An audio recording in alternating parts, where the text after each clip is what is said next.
Hello, bienvenue à toutes et à tous dans les Posture Coach Live, pardon, je m'en mêle les pinceaux. Donc ce sont des lives que j'organise en ce moment pour parler de l'accompagnement. Et on va sortir un petit peu des outils parce que vous savez ce qui me tient à cœur, moi, c'est la relation dans le domaine de l'accompagnement. C'est-à-dire comment on se comporte face à un être humain avant de pouvoir mettre en œuvre des outils qui, eux, viendront se mettre au service de l'accompagnement, de la relation qui est créée pour atteindre la plus grande des profondeurs en termes de résultats. Donc, pour ces lives, j'ai choisi d'avoir des intervenants, des invités. Aujourd'hui, on va recevoir Cyril Husnet, qui est entre autres naturopathe et magnétiseur. Il va nous expliquer un petit peu tout ça plus en détail. Il va nous rejoindre très bientôt. J'en profite le temps qu'ils nous rejoignent pour vous dire que ces lives interviennent également pour parler du coaching, parler des accompagnements et pour vous parler de la prochaine rentrée de Posture Coach, qui est donc la formation que j'ai créée. La première rentrée a eu lieu en novembre dernier, le premier groupe est déjà parti sur les chapeaux de roue et c'est pour ça que je n'ai pas pu tenir plus longtemps pour proposer une seconde rentrée. Il y a déjà officiellement une inscrite, donc les places partent très très vite comme la dernière fois. Et le but, c'est aussi de montrer par ces lives comment la posture peut s'adapter à différents domaines d'accompagnement. Donc moi, je parle de coaching de manière générique, mais pour moi, coach, c'est coach, thérapeute, magnétiseur comme Cyril, ça peut être naturopathe, comme Cyril aussi, ça peut être des doulas, des infirmières, des médecins, des sophrologues, des hypnothérapeutes, enfin voilà, toute personne qui accompagne une personne sur un chemin dans un temps donné et qui en fait va vouloir obtenir une guérison, une transformation ou tout du moins un changement ou une voie vers le changement. Donc sans plus tarder, Cyril m'a fait sa demande pour rejoindre, je vais l'accueillir et on va parler de tout ça ensemble. Alors c'est parti. Et voilà, j'entends mon Cyril. Hop, je recadre. Voilà, Salut, c'est bon, ça y est, je suis cadré. c'est bon. Comment ça va, Cyril? Ça va et toi? Eh ben super. Je ne sais pas si tu as pu voir un petit peu la petite intro, mais donc aujourd'hui on va parler de posture et d'accompagnement. Et Ouais, je me suis dit, ben voilà, j'ai quand même Cyril qui on s'est rencontrés par l'intermédiaire des réseaux. Pendant un temps, on n'habitait pas loin, donc on a eu l'occasion de se rencontrer en vrai, et qui petit à petit est devenu mon ami. Et ouais. on s'est vu aussi pour un live entre hommes avec d'autres personnes aussi, donc vous avez déjà pu le voir à mes côtés. Et donc Cyril, est-ce que déjà, pour ceux qui te connaissent pas chez moi, tu pourrais te présenter, nous dire un petit peu ce que tu fais, dans quelle voie tu accompagnes les personnes? Oui, bien sûr. Donc moi, comme m'as très bien présenté, donc je suis Cyril Husnet, je suis naturopathe certifié, je suis magnétiseur certifié aussi. Je suis un papa de deux enfants, dont un est bientôt adolescent. Donc Mhm. voilà. J'aime bien effectivement me présenter comme juste voilà un homme qui aime accompagner, qui s'intéresse vraiment un petit peu à tout. Et mon activité, c'est vraiment voilà l'accompagnement quotidien vers un mieux-être. D'accord. Et déjà, merci beaucoup. Je Merci vois à que toi. tu t'es arrêté à naturopathe magnétiseur. Pendant un moment, tu faisais d'autres soins énergétiques, Oui, Lao-Chi notamment, et peut-être d'autres choses. C'est encore c'est ça. d'actualité, pas d'actualité? Si, bien sûr. Donc, Ouais. en effet, Lao Chi, je suis aussi enseignant Lao Chi. Je fais des communications animales aussi. Mhm. Euh, voilà, énergétique. Alors, j'ai fait pas mal de soins énergétiques de groupe à distance. J'en fais encore en ce moment en présentiel. De plus en plus, j'ai cette volonté d'accompagner les gens en présentiel. Donc, ça Mhm. là, c'est une volonté de moi. J'ai été énormément présent sur les réseaux sociaux il y a un peu plus de un an, 2 ans, on va dire, il y a un peu plus de 2 ans, où bah voilà, j'ai pu tester énormément de choses à distance par le biais de ces réseaux-là. Et j'ai vraiment maintenant, dans mon énergie, en tout cas, dans ma volonté, c'est d'accompagner plus en présentiel. D'accord. Ok. Qu'est-ce qui fait que tu as fait ce choix-là? D'être en En présentiel, présentiel, ouais. je sais pas. Je pense que avant tout, j'ai testé énormément sur le réseau parce que j'ai eu cette chance de pouvoir avoir accès à tout un tas de personnes qui s'intéressent au sujet pour lequel je m'intéresse, chose que j'avais du mal à trouver à côté de chez moi, des personnes qui puissent être tout simplement dans mon apprentissage quand j'ai commencé à Ouais. apprendre la naturopathie, l'énergétique.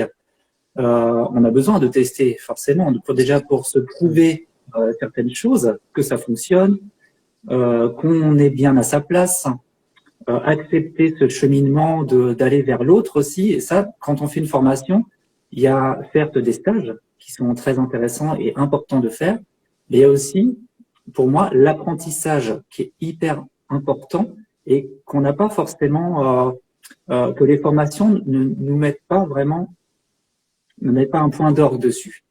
Donc, de mon point de vue, en tout cas, c'est ce que j'ai fait. J'ai vraiment fait cet apprentissage en proposant voilà des consultations gratuites qui me permettaient d'asseoir ma pratique, de continuer à étudier certains symptômes, certaines pathologies, et surtout d'apprendre à ma posture justement. Comment asseoir ma posture. Okay. Et maintenant, j'ai choisi en effet d'être en présentiel parce que pour moi, il y a tout un tas d'énergie, d'échanges qui se font dans l'instant avec la personne quand on la voit directement. Ouais. C'est un gros plus, je trouve, en tout cas pour moi, pour ma pratique.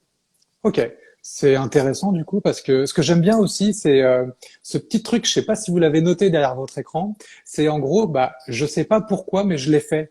Moi, j'aime parler de ça comme étant une intuition, c'est-à-dire tu sais pas pourquoi tu sais, mais tu sais. Et c'est déjà très fort d'avoir écouté cette intuition parce que forcément, derrière l'intuition, il y a aussi des peurs qui viennent se réveiller, disant « Ah oui, mais si tu le fais en présentiel, tu te limites. Si tu es en présentiel et que tu es un peu trop loin des gens, ils vont pas venir te voir. Comment tu vas te faire connaître? Parce qu'aujourd'hui, on se fait connaître que sur les réseaux sociaux et ainsi de suite. » Donc, je trouve ça génial que tu aies pu écouter cette intuition et que tu te mettes en œuvre de cette façon-là.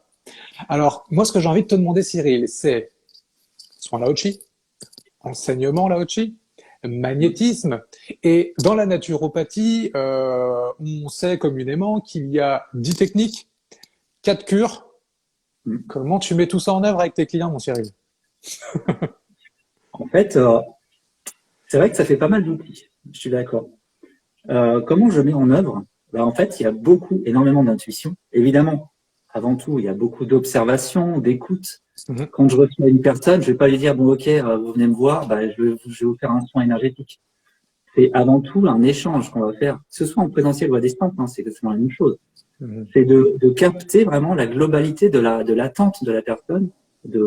Ça passe par l'écoute, ça passe par les ressentis, par un transfert aussi, même si c'est important de bien comprendre que le transfert, c'est pas forcément mes émotions que je vais essayer d'intégrer dans l'énergie de la personne, ou en tout cas essayer de capter vraiment toutes ces émotions, c'est de comprendre vraiment la globalité du problème, les symptômes, ce qui a déjà été essayé par la personne aussi. Il faut savoir que là, quand une personne vient nous voir, déjà, c'est un gros pas qu'elle fait de se diriger vers, par exemple, une pratique de médecine alternative ou douce. Elle a choisi d'aller voir un naturopathe, par exemple, parce qu'elle est persuadée au fond d'elle que ça peut l'aider, que ça va être un outil en plus. Et c'est vraiment quelque chose que j'aime dire au tout début, moi, quand je reçois la personne, c'est de lui dire, je suis là pour vous donner des clés, mais par contre, c'est vous qui allez mettre en œuvre votre guérison. Votre démarche personnelle, c'est d'essayer de guérir de certains symptômes, d'essayer de se sentir mieux dans sa vie professionnelle, par exemple. Je donne un outil, la naturo, mais de toute façon, c'est la personne qui va choisir. Soit vient me voir, moi, énergéticien, soit naturopathe, soit coach de vie, soit, voilà. Et des fois, même en communication animale, la personne qui vient me voir parce qu'elle a un besoin de comprendre comment son animal se sent en ce moment, c'est avant tout parce qu'elle a besoin de se comprendre elle-même, cette personne. Donc, en effet, c'est des outils, généralement, on va proposer des outils éduquer, j'aime pas trop ce mot parce que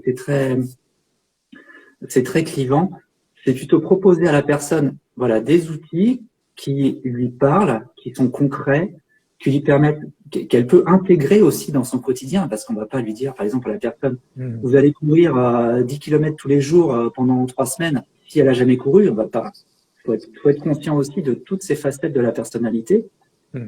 Et c'est par l'échange aussi que nous-mêmes, on apprend à être intelligent aussi dans nos conseils. Oui, bien sûr. Voilà. Et du coup, ce que j'entends là, c'est que bah, tu as certes beaucoup d'outils, mais déjà pour savoir quoi faire, il y a forcément une phase de bonjour, qui vous êtes, pourquoi vous Ouais. venez me voir, quelles sont vos attentes finalement. C'est un peu ça. Exactement. Ben oui, bien sûr, c'est l'écoute avant tout. Ça va être par un échange Mm. très simple, vraiment le plus simple possible. Qui je suis, quel âge j'ai, comment je me sens, qu'est-ce que je souhaite, quel est mon but. Mhm. Voilà, un échange vraiment simple. Hein. Et des fois, il suffit juste de ça, juste que la personne, elle parle, elle se présente, et déjà rien que là, il y a des choses qui se passent. Ouais. Parce que il y a dans notre vie tous les jours, on pourrait très bien discuter avec ses collègues, sa famille, de tous les sujets, sauf qu'il y a des sujets qui sont très précis, qui sont très personnels, qu'on n'a pas forcément besoin, enfin, qu'on n'arrive pas à aborder avec la personne qu'on a en face de nous, Mhm. parce qu'il y a une certaine gêne, une honte, une peur qui est bloquante. Et quand on fait le pas d'aller voir un thérapeute, on peut dire ce mot, hein, quelqu'un qui est là pour nous écouter, qui est formé pour ça, il y a rien que par les échanges, les 10 premières secondes, Mhm. il va y avoir des déblocages déjà qui vont se faire. Et c'est ça que je trouve qui est magique, c'est d'oser venir parler, accepter d'être écouté et aussi d'être dans cette confiance, en fait, dans cette bulle. Mhm. Ok, moi je traduis ça généralement avec mon propre langage, le fait que toi, en tant qu'accompagnant, quelle que soit la voie par laquelle tu accompagnes, un de tes premiers boulots, c'est de créer un contexte. Comme tu Mm. disais, un contexte, alors toi tu l'as appelé une bulle Mm. dans laquelle la personne elle va pouvoir se sentir à l'aise de déposer bah, peut-être ce qui lui fait honte, peut-être Mm. ce qui lui fait peur aussi, et puis finalement ces problèmes, ces problématiques probablement plus profondes. On va dire, moi je vois ça comme le symptôme ou le problème de départ, c'est ce qui est en surface Mm. par le contexte que tu poses, comme tu dis, et là, tu n'as encore utilisé aucun outil, ni magnétisme, ni communication, ni naturopathe, ni rien. Tu poses un contexte de bonjour, en gros, je suis Cyril. De Mm. par ma posture, ma présence et mon activité, je viens te créer une bulle dans laquelle, c'est sûr, tu es en sécurité pour te déposer. Et là, on passe de la superficie à bim, on atteint un niveau de profondeur, quoi. Mm. Et après, par les échanges que tu as, eh ben, en fonction de la problématique, tu vas essayer de comprendre quel est le problème. Alors Mm. moi, du coup, pour comprendre, tu me dis si je me trompe, mais tu poses certaines questions en fonction de ce qu'elle dit. Mm. Et avant tout, j'ai envie de dire, c'est ton envie, c'est ton intuition, comme tu l'as dit. Parfois, je ressens des choses, parfois, j'ai l'intuition qu'il faut aller dans une certaine direction. Mais tiens, est-ce que tu peux nous expliquer d'où vient un peu cette intuition? Ça, c'est un très, très long sujet, ça, l'intuition. Mm. En fait, je pense qu'en effet, tu vois, c'est plusieurs couches, comme tu dis, où Mm. il va y avoir déjà les premiers échanges avec la personne, de comprendre déjà la base, qui elle est. Et au fur et à mesure, il va y avoir un accord entre deux énergies, tu vois. Le cœur Mm. à cœur, on va se connecter, en fait. C'est un son énergétique qu'on commence, en fait, rien que par la parole. Tu veux, je fais une petite digression, mais Ouais. il y a des fois des personnes qui viennent me voir pour une séance de magnétisme, mais même pas j'en fais, même pas je les touche, même pas on fait juste un échange pendant 1 heure de parole. La personne repart et je lui ai jamais fait de magnétisme. C'est des choses qui arrivent, ça. Et c'est très Mm. bien parce qu'en fait, voilà, c'est-à-dire que le cœur à cœur, on s'est vraiment connecté. Il y a eu cet échange oral qui s'est fait, cet échange voilà, d'expérience, de compréhension. Et je sais plus quelle question tu m'as posée, mais en gros, voilà, c'est ça, c'est uniquement le cœur à cœur. Quand on s'accorde, on est dans les mêmes énergies, parce que généralement, on attire aussi des Mm. personnes qui ont besoin de nous, et Ouais. inversement aussi. Quand il y a un désaccord entre nous, en général, il n'y a même pas de prise de rendez-vous. C'est Mm. souvent le cas. Ouais.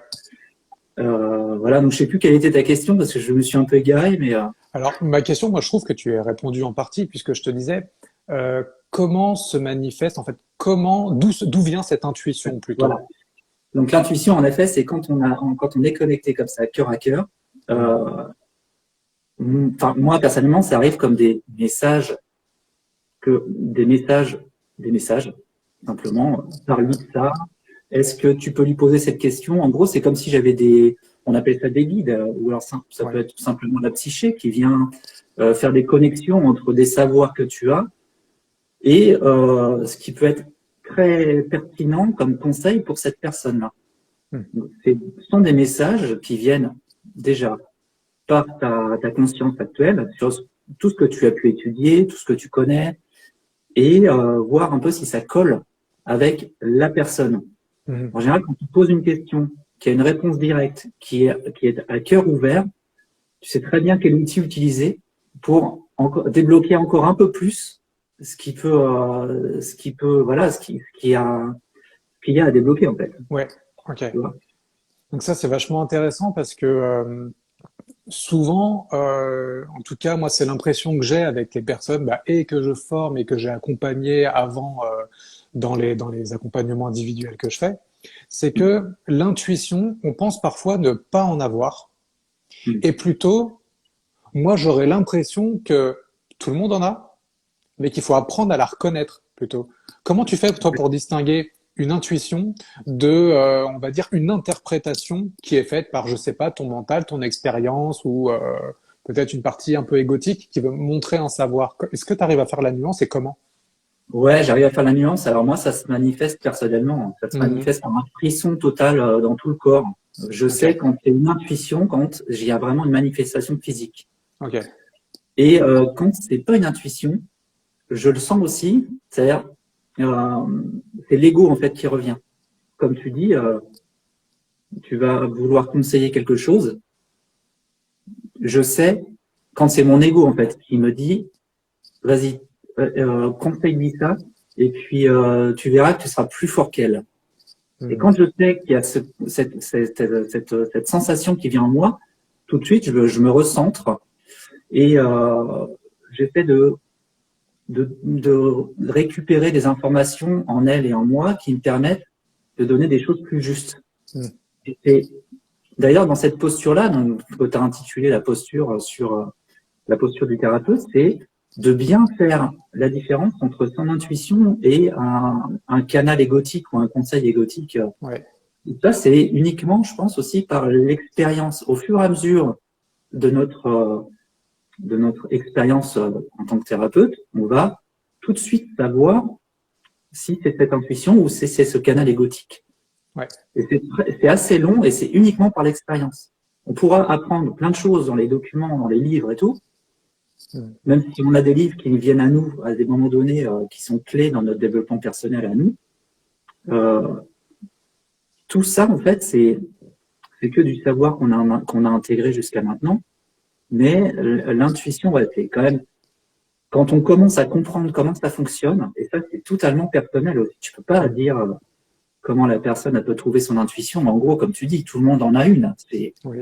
C'est comme ça. Enfin, c'est cette étincelle qui est là pour nous faire vivre, en fait, pour nous faire survivre par Ouais. rapport à l'environnement. Et le fait d'être ouvert à ses ressentis. Quand tu as une intuition, tu as un ressenti corporel. En tout cas, moi, c'est ce que Mhm. j'observe pour moi. Pour d'autres personnes, ce sera peut-être pas ça du tout. Voilà. Enfin, Ouais. c'est un sujet très vaste, ouais, l'intuition. Ok. Alors, juste pour aller un petit peu plus loin, parce qu'il y a une personne qui a demandé l'intuition, c'est dans la tête ou c'est dans le cœur. Est-ce Mm. que là, on sent la confiance, on sent l'expérience. Donc, tu sais, toi, comment tu fonctionnes et tu sais te valider. Est-ce Mm. que, avant de savoir, il y a eu des erreurs et comment tu as fait pour pouvoir prendre conscience, en fait, que ça, c'est une intuition, ça, c'est, on va dire, une démonstration. Allez, pour faire simple. Mm. Euh, ouais, ben évidemment, j'ai eu plein d'erreurs. J'ai eu plein d'erreurs et le, j'ai eu des retours de karma, j'appelle ça moi. Hmm. Forcément, au début, tu fais des erreurs parce que tu te dis, ouais, j'ai appris plein de trucs, c'est bon, je suis un super bon naturo, je vais pouvoir donner plein de conseils, prescrire plein de plantes. Et puis en fait, tu t'aperçois que la personne, bah, elle prend ses trucs et puis bah, il lui arrive des choses. Et là, tu te dis, bon, ok, alors c'est pas du tout ce que j'avais attendu. Alors, c'est pas des choses graves, mais Mm. c'est pas du tout ce qui était attendu. C'est un retour de karma. Là, il faut que je fasse gaffe. Du coup, je vais arrêter de conseiller tout ça. Je vais bien faire gaffe au tempérament de la personne et tout. Enfin, voilà, tout ce qu'on apprend en naturo. Mm. Et, euh, et oui, en effet, il y a moi, ce qui était un gros plus, c'est quand j'ai étudié l'énergétique, où j'ai compris du coup certaines facettes de la naturopathie. Ouais, Et inversement aussi, c'est-à-dire que tu peux pas être énergéticien. Enfin, tu peux être énergéticien si tu connais pas le corps humain, mais c'est quand même hyper compliqué de pouvoir en vivre si tu fais pas ça. En gros, il y a vraiment un aliment entre les deux, de comprendre comment est le corps humain et comment est le corps énergétique et le corps spirituel. bien sûr. Si tu comprends toutes ces facettes de ton corps, tu peux conseiller l'un et l'autre. Et forcément, l'outil d'un et l'outil de l'autre. Enfin, Mm. tout s'entrecroise. Euh, et ouais, il faut avoir cet alignement que tu as en toi et tu sais en fait quand l'intuition et l'ego viennent. Et en effet, il faut que ta conscience soit connectée à la personne, que ton cœur soit connecté à la personne. C'est Ouais. ces deux choses. Quand tu es en phase, quand tout est fluide dans les échanges et que le cœur bat et que tu sens qu'il y a une vraie ouverture, c'est un cycle. Mm. Là, tu peux continuer. Ouais. Ouais. Moi, je sais que au début, on me l'avait expliqué et ça, je l'ai clairement ressenti en fait. C'est pour faire la différence entre mon intuition et, on va dire, le mental, l'ego ou d'autres facettes de nous. Ce qui était intéressant, c'est de voir, c'était, comment on m'avait dit ça? C'était voilà, c'est que toutes les facettes parlent toujours, tout le temps, Mm. quasiment en même temps. Mais on peut essayer de distinguer un genre d'ordre. Donc, je vais te dire, tu vas me dire si ça résonne chez toi. Mm. On m'avait dit, ce qui te vient en tête, parce que même si on dit que l'intuition part du cœur, bah, Mm. on va dire que la pensée, on la situe très souvent dans la tête, ou Oui. que le ressenti est interprété par la tête pour avoir justement le décodage du message. Donc, Mm. moi, ce qu'on m'avait dit, c'est, pour schématiser, hein, bien sûr, dans les 3 à 5 premières secondes, c'est ton intuition qui parle. On pourrait Mm. dire tes guides, on pourrait dire Dieu, l'univers, la vie. Euh, voilà, je pense que c'est plus ou moins issu de la même chose ou voilà. Bref, Mm. dans les 3 à 5 premières secondes, c'est ton intuition qui arrive. Ensuite vient le mental qui analyse. Mm. C'est pas possible parce que on m'a pas dit ça. Mon Mm. père fait autrement. Mon prof m'a enseigné autrement. Mon pote, il fait différemment. Telle personne m'a dit que c'était pas possible. Et donc, on a une espèce de balance, genre possible, pas possible, raisonnable, pas raisonnable, déjà expérimenté, jamais expérimenté, et ainsi de suite. Donc, il y a Mm. comme une comparaison qui se fait. Et si on remarque bien, cette comparaison se fait toujours par rapport à quelqu'un d'extérieur, Mm. jamais par rapport à soi.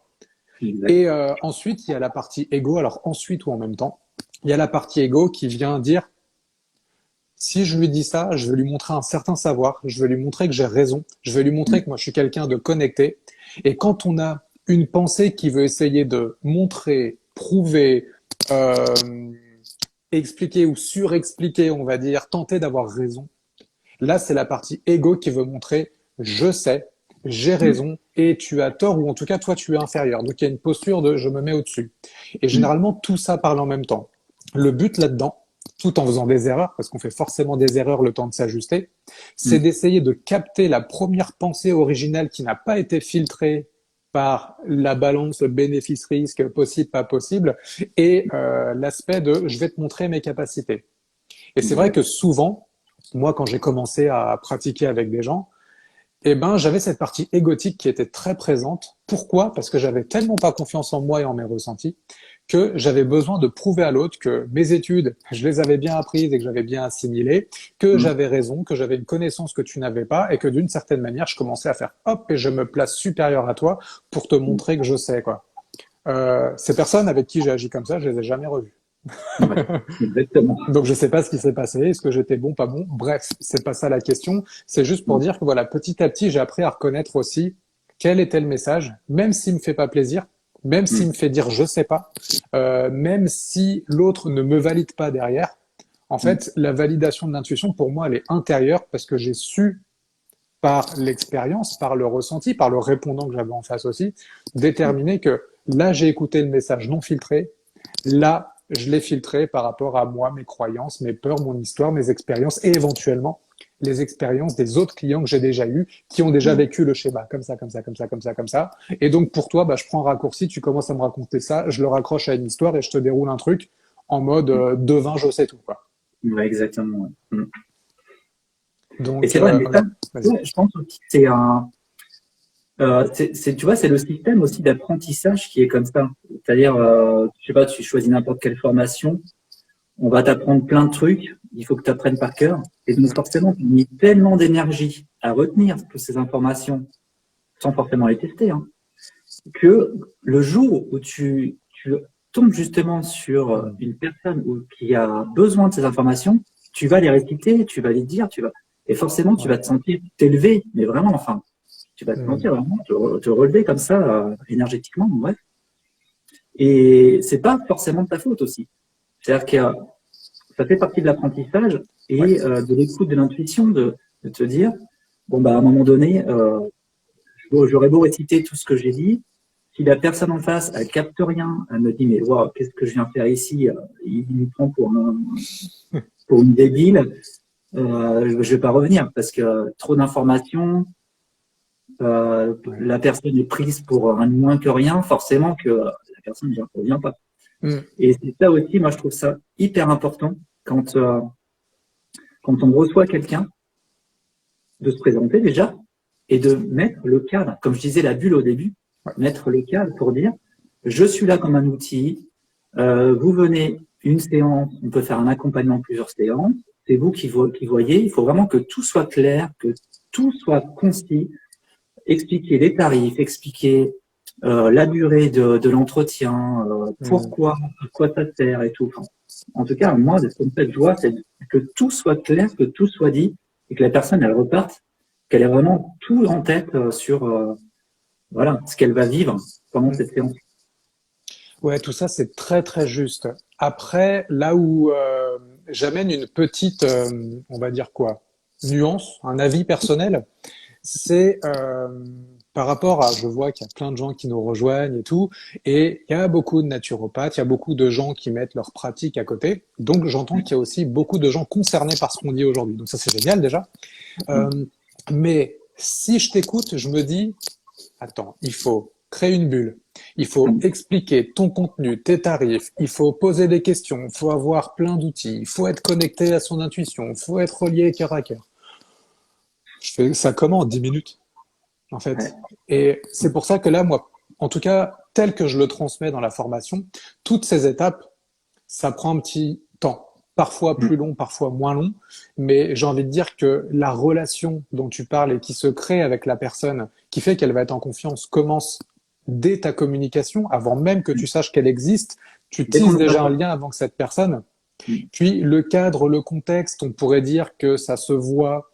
Alors, moi, j'aime l'appeler comme ça parce que c'est comme ça que je le transmets aux personnes. Mais on pourrait parler de séance découverte, faire Oui, vivre une expérience, bien sûr. présenter qui tu es, savoir qui est la personne pour lui proposer, bah, comme tu dis, une séance, plusieurs séances, un outil, plusieurs outils et ainsi de suite. Et la partie, on va dire, alors en marketing, on parle de closing, mais on pourrait parler de présentation de contrat, on pourrait parler de, voilà, de présentation du package de l'accompagnement, où là, on parle en effet des objectifs, de comment on les atteint, d'un tarif, d'une durée, d'un nombre de séances, et ainsi de suite. Et donc ça, c'est encore un rendez-vous à part. Puis vient l'accompagnement, qui fait que la personne t'a déjà vu quand même quelques fois. Toi, tu sais qui elle est, où est-ce qu'elle veut aller, et si c'est dans tes capacités pour l'accompagner. Est-ce que tu as les outils et la posture adéquate pour pouvoir l'accompagner?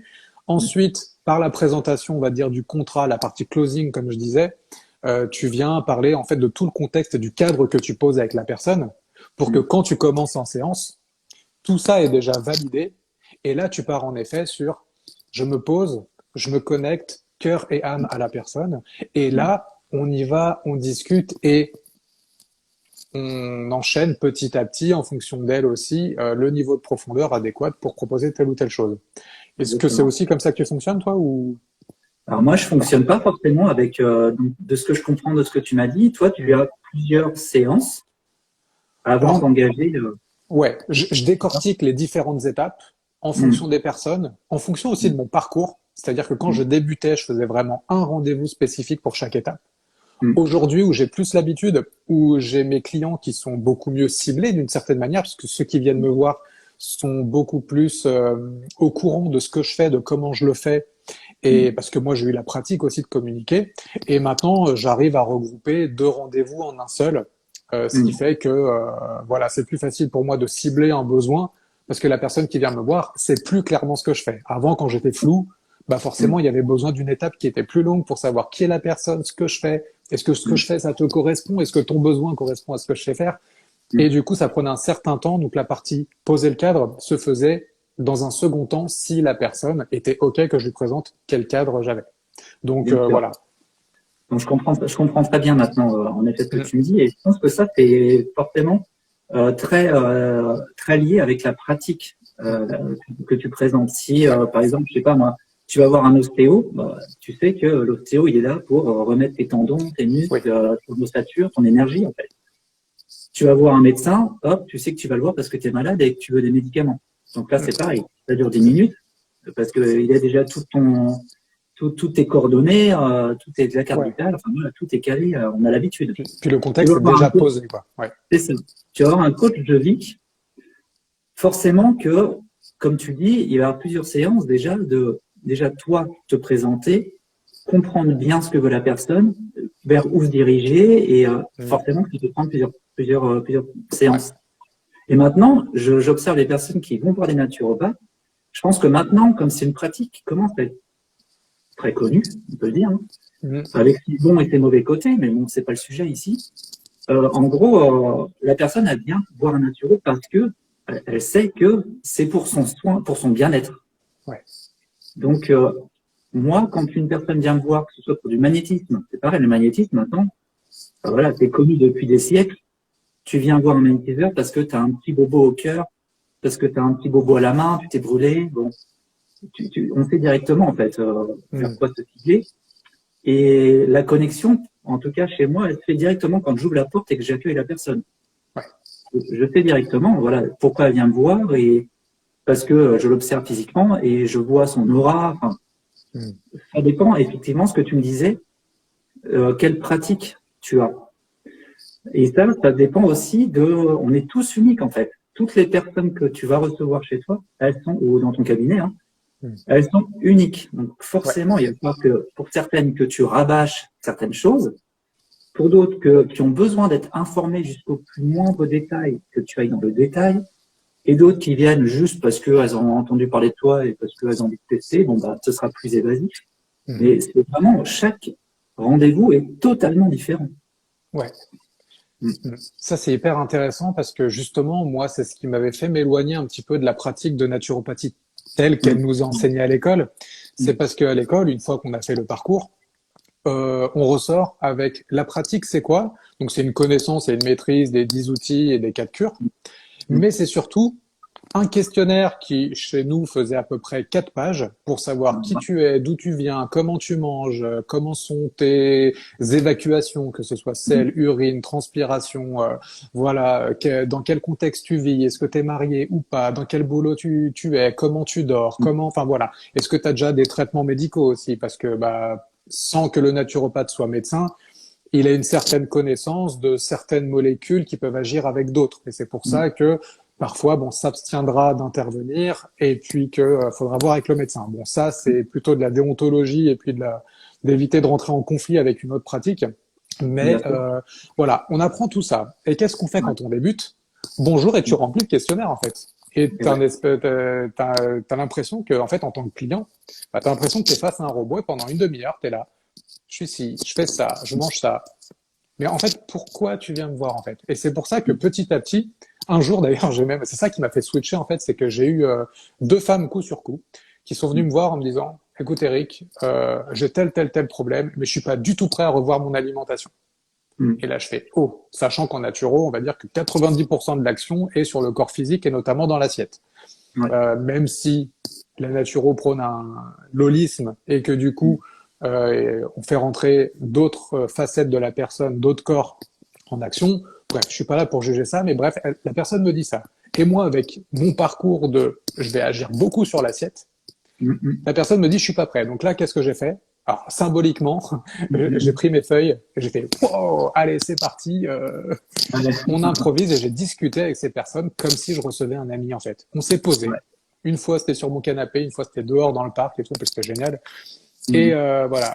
Et ces personnes qui m'ont dit je suis pas prêt du tout, eh ben, les deux sont revenus me voir. Ce sont été les deux premières et les deux seules en naturopathie qui sont revenus me voir en me disant c'est bon Eric, maintenant je suis prêt à faire ça, ça et ça.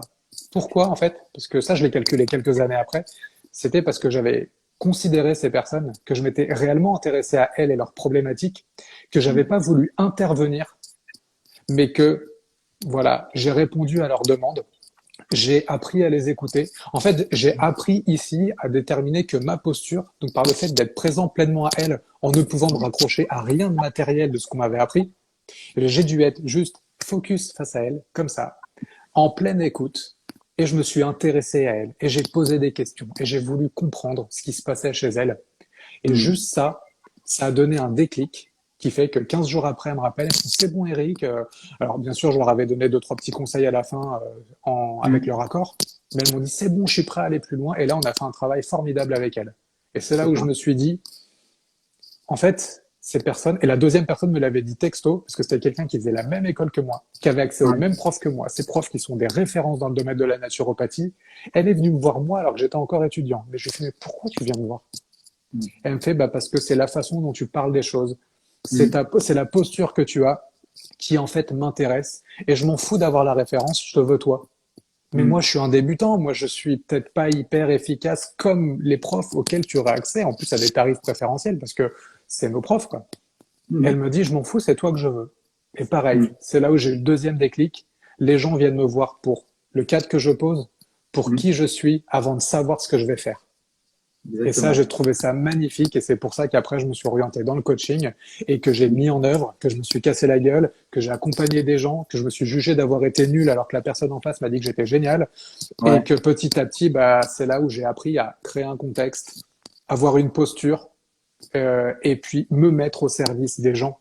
Et ensuite, bah, j'ai plein d'outils à ma disposition. Bah, en fonction de ton besoin, mon outil, je le distille, je le donne et je sais l'ajuster parce que clairement, je l'ai mis en œuvre moi-même dans ma vie. Et c'est aussi ça qui est inspirant. C'est parce que comme je te disais, cette femme, elle n'était pas venue me voir parce que j'étais naturopathe et que je faisais une belle école. Elle était venue me voir parce que je parlais de ma vie, de comment j'ai mis des choses en pratique. Et c'est ça qu'elle voulait. En fait, elle me voulait moi, personne d'autre. Et une fois que mon ego a été flatté, c'est en prenant du recul, c'est là où je me suis dit, bah, en fait, c'est ça qu'il faut développer. C'est pour ça que j'ai créé cette formation de posture. Parce que il y a des études qui l'ont montré, mais bon, je saurais plus les retrouver parce que j'ai lu ça il y a longtemps, mais qui disaient que 60 à 75% de la guérison d'une personne repose sur le thérapeute et non sur la thérapie. Exactement. Et en fait, la conclusion de cette étude montre que c'est la relation qui est thérapeutique, tout du moins pour les 2 tiers ou 3 quarts du travail qui est fait. Les outils viennent correctement mis en œuvre, viennent se mettre au service finalement du lien que tu crées avec la personne. Et je trouve que c'est exactement ce que tu disais quand tu me disais on se connecte d'abord de cœur à cœur. Et en fait, toute notre échange là, je sais pas si tu l'as remarqué, mais quasiment à aucun moment tu m'as parlé de tes outils, mais tu m'as parlé de réception, de créer une bulle, de lien de cœur à cœur, de comprendre qui est la personne et d'avoir une volonté de la servir au mieux et de lui faire du bien. Exactement. Et parfois même, tu m'as dit, mon outil, je l'ai même pas utilisé dans une séance parce qu'on avait juste parlé, quoi. C'est justement ce que j'allais dire, tu vois, j'allais rebondir sur ça, le fait que tu peux avoir des outils à plus en finir, à continuer à te former pendant des années, à accumuler. C'est bien, parce que du coup, ça te permet de te réconforter dans ta pratique. Le fait est que n'importe quel thérapeute n'est pas médecin. On n'a pas 10 ans d'études sur le corps physique. Par contre, toutes les personnes qui veulent se diriger vers cette thérapie, c'est parce qu'à un moment donné de leur vie, elles n'ont pas été écoutées. C'est peut être à un rendez-vous, elles n'ont pas été écoutées. Devant un médecin, par exemple, c'est un exemple, hein, peu importe. Ou devant une infirmière. Et elles se sont dit, mais c'était pile le moment où j'avais besoin d'être écoutée, j'ai pas été écoutée. Donc, c'est pas grave, je vais aller voir quelqu'un qui fait autre chose, une médecine alternative. Tiens, Eric, il a une bonne tête, il est rigolo, tout ce qu'il dit, c'est très juste, très réfléchi, très bien mené. ça matche vachement avec comme je suis, je vais aller le voir. Mais je m'en fiche de tous tes outils. Moi, ce que je veux, c'est parler. Et ce que je te disais au début, c'est très, très souvent que les personnes, elles viennent me voir pour une séance de magnétisme et qu'en fait, on fait que parler. Et par contre, je sais très bien que dans le corps de la personne qui est en face, il y a des frissons là qui sont en train de passer et qu'il y a un son énergétique qui se fait. Voilà. Tout simplement, la parole. C'est la parole, c'est la base, vraiment.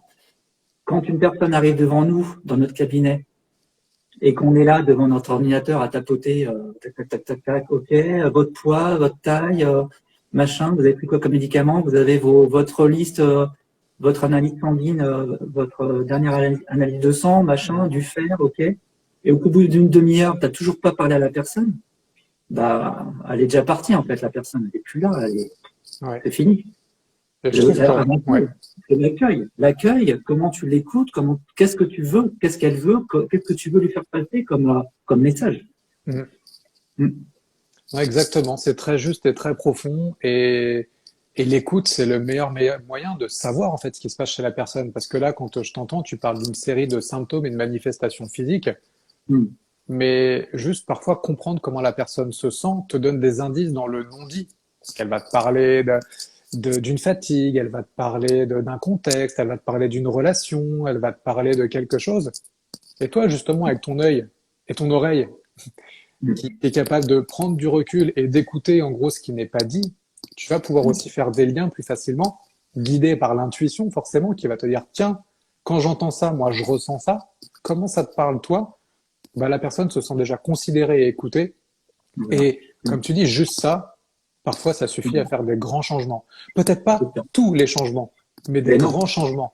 Et si déjà dans un accompagnement, on apporte à une personne, bah, comme je disais tout à l'heure, 2/3 ou 3/4 de la transformation, est-ce que c'est pas déjà génial? Tu te rends pas compte à quel point c'est génial, parce que la personne, elle reprend confiance en elle. Elle sait qu'elle redevient importante à ses yeux parce qu'elle a réussi à dire ce qui profondément la gênait à une personne en face d'elle. Donc forcément, grâce à cette étincelle-là qui est sortie d'elle, eh ben, elle se dit, bon, c'est bon, je vais pouvoir aller voir un ostéo, un kiné, et après, elle va continuer dans son travail de cheminement intérieur, de découverte du soi. Quand on commence à s'intéresser à soi, c'est forcément sans fin, mais il faut se dire que quand on va voir un thérapeute, tout va pas être réglé tout de suite. Et donc, forcément, il faudra continuer à se poser des questions et à échanger et à prendre confiance en soi. Donc, c'est vraiment qu'une étincelle, les 10 secondes d'écoute qui vont se faire au tout début du rendez-vous, c'est la clé. C'est clairement, c'est pas un truc à louper, quoi. Ouais. Exactement. Et ce que j'entends aussi dans ce que tu dis, c'est que du coup, bah, le parcours, c'est un parcours. C'est pas, tu vas voir quelqu'un, un coup de baguette magique et hop, c'est fini. C'est un parcours, la guérison. C'est avant ne pas chercher à guérir, mais faire vivre des choses en soi jusqu'à avoir le déclic de vouloir guérir ou transformer quelque chose dans sa vie. Et là, bah, de commencer un cheminement. Qu'est-ce que je peux faire par moi-même? Rien, je me sens perdu. Qui peut m'aider? Un ami? Pas forcément parce qu'il m'offre pas le bon contexte. Un professionnel? Pourquoi pas? Qui vibre avec moi? Lui? Ah non. Lui? Ah oui. Elle? Ah peut-être. Pas totalement. Cette personne m'a mis sur un chemin, mais je sens que c'est encore incomplet. Et je continue. Et finalement, ça reste un parcours on pourrait dire d'une vie, même si on va dire qu'étape par étape, on observe des choses concrètes. Hein. Bah, c'est un parcours, comme tu dis. Alors, Cyril, je vois que le temps est passé en un quart de seconde, en fait. On vient de se dire bonjour et ça fait déjà 3/4 d'heure qu'on est ensemble. Est-ce que tu as envie de nous dire un petit mot de conclusion par rapport à tout cet échange d'aujourd'hui ou un message en particulier à donner aux gens? Un mot de conclusion, bah déjà Eric, merci d'avoir invité là pendant ce petit 3/4 d'heure d'échange. C'est toujours un plaisir évidemment d'être avec toi. Voilà. Je vous suis tous les jours avec Anaïs et puis votre petit là, j'ai envie de lui pincer les joues. Et, il est trop marrant. Et ouais, enfin, qu'est-ce que j'ai envie de dire? En fait, faut juste avoir confiance en soi. Voilà, la confiance en soi, c'est très très dur à réapproprier quand on est adulte. Parce que forcément, toutes les personnes qui nous écoutent sont adultes. Que quand on choisit de faire une reconversion, par exemple, parce que la plupart des gens qui se dirigent vers ces métiers-là de thérapie, c'est pour une reconversion professionnelle. et qu'il faut se faire confiance. Quand on se dirige vers quelque chose, imaginons une formation de naturopathie, ce ne sera pas la dernière formation qu'on suivra. C'est une introduction. On introduit un peu une guérison en nous. Donc, il faut pas avoir peur. Il faut alors, c'est pas se confronter, c'est faut expérimenter. La vie, c'est une expérimentation et moi, j'ai encore plein de choses à expérimenter. C'est sans fin. Enfin, il faut vraiment pas avoir peur et se faire confiance, vraiment, se faire confiance à n'importe quel niveau. Ben écoute, c'est génial parce que ça me fait une transition toute trouvée parce que justement, ce qui est au cœur de la formation de posture coach, c'est justement comment regagner en confiance et comment se reconnecter à sa légitimité en s'appuyant en fait sur les outils qui sont, alors j'ai envie de dire, intrinsèques à qui nous sommes, c'est-à-dire ma présence, mon niveau d'écoute, la façon dont je m'intéresse à l'autre et que je vais explorer par un questionnement, une investigation pour avoir toutes les informations, et comment je communique avec les mots empreints de bienveillance, d'honnêteté. Parfois ils sont directs, parfois on est franc, mais toujours avec une notion de bienveillance et un cadre de douceur pour à la fois permettre aux gens de se déposer et de pouvoir prendre des consciences de certaines choses et de mettre en place des challenges. Et donc, du coup, pour moi, ça, ce sont les 4 piliers qui assoient la posture pour pouvoir ensuite utiliser tes outils, créer des contextes différents en fonction de si, bah, comme là, on est sur les réseaux sociaux, ou si tu es en tête à tête avec une personne, si tu es en groupe, et comment finalement tu peux explorer un certain chemin par toi-même pour pouvoir ensuite accompagner l'autre sur le chemin que tu as toi-même parcouru. Puisque, comme tu dis, c'est grâce à l'expérience que tu sais adapter un outil, c'est grâce à ton expérience que tu sais reconnaître quelle est ton intuition, et c'est grâce à ton expérience que tu gagnes confiance en toi. Pourquoi? Parce que tout ça est une auto-validation et que par l'expérience, et que tu ne remets pas, j'ai envie de dire, la confiance en toi dans les mains du diplôme. Le diplôme vient se mettre au service de ton activité, mais ta confiance réside dans ce que tu fais et comment tu as ajusté, comment tu as pu puiser dans tes ressources. Et ça, c'est tout le contexte que je crée dans la formation avec les gens que j'accompagne du coup. Le premier groupe se transforme à une vitesse grand V. La deuxième formation se remplit d'ores et déjà maintenant. Donc, petit message pour vous qui nous suivez et qui avez regardé ce live jusqu'au bout. Si vous êtes intéressé par la formation, n'hésitez pas à m'envoyer un petit message. On en discute ensemble. Si vous voulez aussi recevoir les informations, les ouvertures des calendriers, le rythme et tout ce qu'il faut, il y a un lien dans ma bio pour s'inscrire à la liste d'attente et vous aurez tout ce qu'il faut en temps et en heure avant les publications publiques. Voilà. Alors, qu'est-ce qu'on a comme petit message là? Coucou Eric, coucou Cyril, j'arrive en retard, mais il y aura un replay, j'imagine. Tu imagines parfaitement bien, il y aura un replay qui va être posté là dans les minutes qui suivent. Merci Cyril, merci vraiment d'avoir accepté l'invitation, d'avoir partagé comment tu pratiques et c'est toujours un super moment avec toi. Merci à toi. Et qui passe encore trop vite, quoi. Trop vite. Pas une prochaine fois. Avec grand, ouais, ce sera l'occasion de se revoir pour d'autres choses. Merci Eric encore à toi, super. Avec grand plaisir. Allez, bisous Cyril, bisous tout le monde et à très bientôt. Salut.